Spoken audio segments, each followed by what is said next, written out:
ఇప్పుడే జీ5 app download చేయండి. చూడండి మీ ఫేవరెట్ టీవీ షోస్ ఎప్పుడైనా ఎక్కడైనా. ఏంటి నాన్న ఇది వాడి చెప్పు, ఇలా చూస్తూనే ఉంటావా? చెప్పులకి నాకు ఏదో సంబంధం ఉందిరా. కొత్తగా మాట్లాడుతున్నావేంటి నాన్న? చెప్పులతో నీకెలా సంబంధం ఉంటుంది? అది కూడా గంగ చిన్నప్పటి చెప్పు. ఏ సంబంధం లేకుండా ఇన్నాళ్ళు ఎవరు దాచుకోరత్తయ్యా. మావే చెప్పింది కరెక్టే. ఏయ్ నువ్వు ఆపుతావా? నాన్న నీ వాలకం చూసి వీళ్ళంతా ఎగతాలు చేస్తున్నారు. ఆ చెప్పు విసిరిన వాడి మీద కదా నీ పగ. నువ్వు వీటిని చూస్తూ ఉంటే మన పగ చల్లారుతుందా? మనం చూడడం కాదా బోడా, కుముదవల్లి నాకు చెప్పు చూపించినది.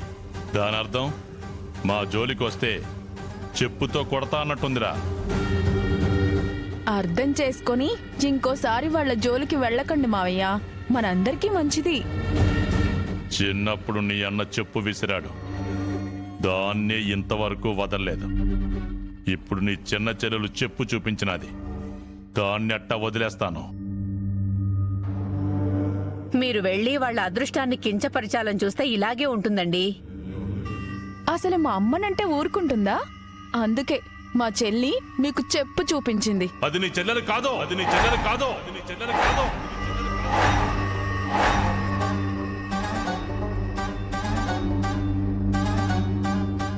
ఏంటి, నా చెల్లి కాదా? అవును, నీ చెల్లి కాదు.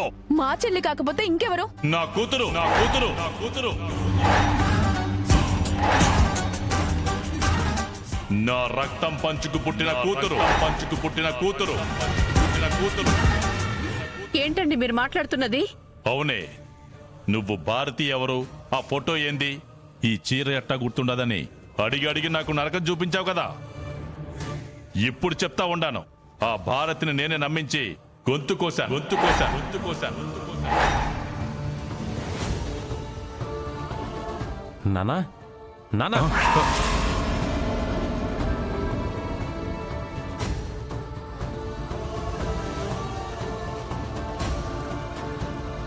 కుముదవల్లి నా చెల్లెలు కాకపోతే ఇంకెవరు మావయ్య? అవును, నేను నిజమే చెప్తున్నాను. కుముదవల్లి నీ చెల్లెలు కాదు. నానా ఏం మాట్లాడుతున్నావు? అవునరా అబ్బోడా, నాగవల్లి మన ఇంటి కోళ్ళైనది కదరా. కుముదవల్లి నీ చెల్లి ఎట్టా అవుద్ది? గంగ చెల్లి అవుద్ది. నువ్వు ఇంట్లో కోడలుగా అడుగు పెట్టాక వాళ్లతో సంబంధాలు తెగిపోయినట్టే. ఇది గుర్తెట్టుకో. ఇక వాళ్ళ గురించి చెప్తూ నా ప్రాణాలు తోడేకో.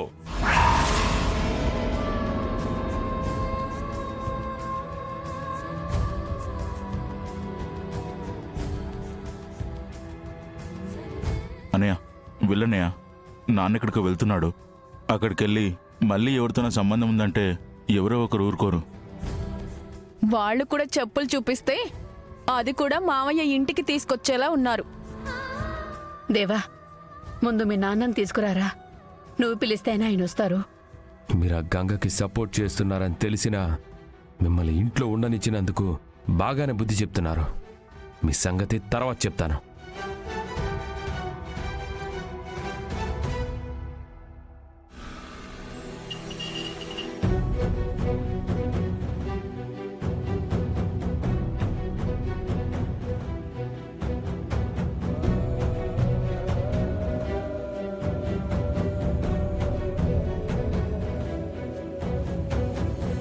ఇప్పుడు ఏమైందని అందరూ డల్గా ఉన్నారు? ఆ దేవరాజ్ బావ వల్ల టీచర్గా ఉద్యోగం పోయినా చివరికి అమ్మ ప్రయత్నంతో స్కూల్ మన సొంతమై శ్రీవల్లి అక్క ప్రిన్సిపాల్ కాబోతుంది. మనందరం సంతోషించాల్సింది పోయి ఏదో పోగొట్టుకున్న వాళ్ళలా అలా ఉన్నారేంటి?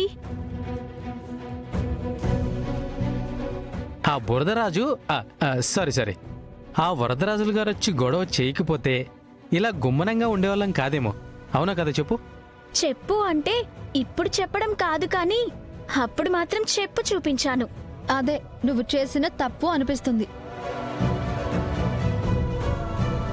తప్పేంటదినా? మావయ్య అన్న మాటలకి ఇంకా కొట్టలేదు. సంతోషం. మా అమ్మని అన్ని మాటలు అన్నందుకు మాకే కోపం వచ్చింది. చిన్నదానికి దానికి కోపం రాదా శివ? కోపం రావచ్చు, కానీ చిన్నపిల్ల కుమ్మదవల్లి అలా చేయడం నాకు నచ్చలేదు. ఎందుకు నచ్చలేదు? మీ పెద్దనాన్న ప్రవర్తన కూడా అక్కడ ఎవరికీ నచ్చలేదు. ఊరికి పెద్ద మనిషిని చెప్పుకుంటాడే కానీ నోటి నుంచి ఒక్క మంచి మాట కూడా రాదు. తనే నీ కన్న తండ్రి అని తెలిస్తే నీ చిట్టి గుండె తట్టుకోలేదమ్మా. అన్నయ్య నువ్వు చెప్పు, నేను చేసింది మంచి పనే కదా.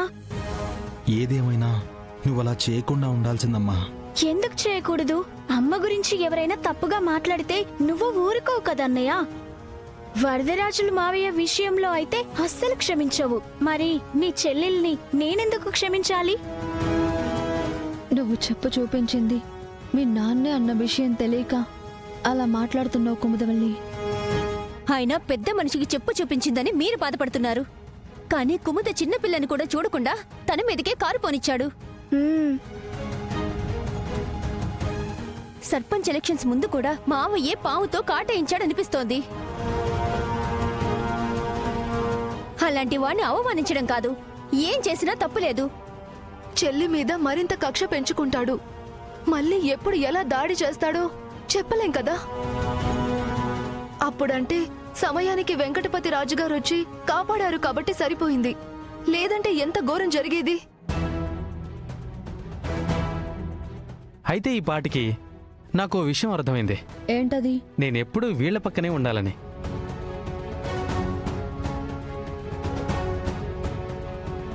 ఎందుకు? ఆహా, మీకు 1,00,000 పనులుంటాయి కదండి.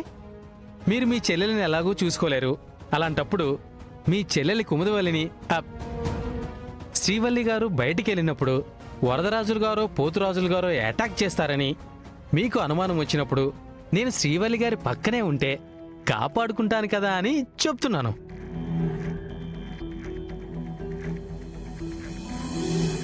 నువ్వు మా చుట్టూ తిరుగుతుంటే మరి పశువులు? ముందు శ్రీవల్లి గారు బాగుండాలండి, ఆ తర్వాతే పశువులు.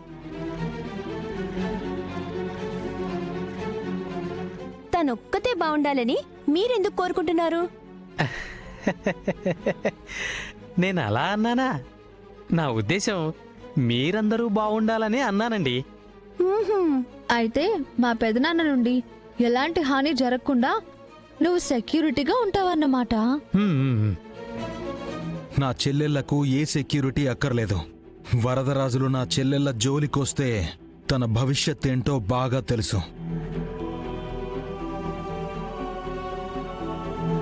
నా 4 చెల్లెళ్లలో ఏ ఒక్క చెల్లి వరదరాజులు వల్ల కంటతడి పెట్టింది అన్నా, ఏ చిన్న గాయమైనా తన ఫోటో ఆ ఇంటి గోడ మీద, శవం శ్మశానంలో ఉంటుంది.